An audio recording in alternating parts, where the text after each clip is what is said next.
মায়াবিনী ৰাতিৰ বুকুত দেখা পালো তোমাৰ ছবি ধৰা দিলা গোপনে আহি হিয়াৰ কোণত।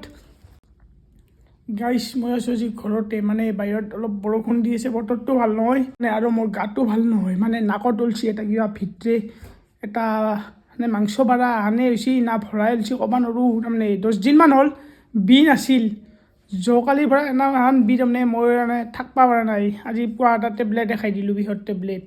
এতিয়া চাওঁ গধূলা নহ'লে কালিক লৈ ডাক্তৰৰ ওচৰত যাব লাগিব। চাইনাছে না চাইনিছে কিবা বুলি কয় না, সেইটোৱে হ'ল।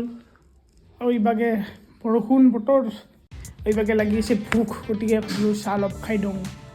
মায়ে পুৰি আছে মালপো, মানে আজি মেগী ৰ'ল এগিলা খাব ইচ্ছা নাই, আজি মালপো দি চাহ খাম।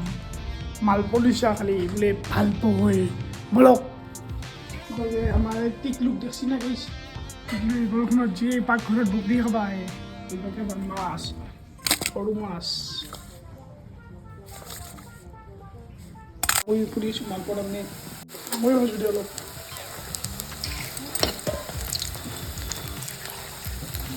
তেল কম হৈছে না কি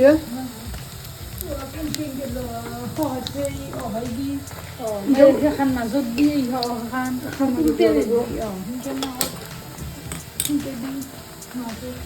মালপোৱা চিটি লাগব না।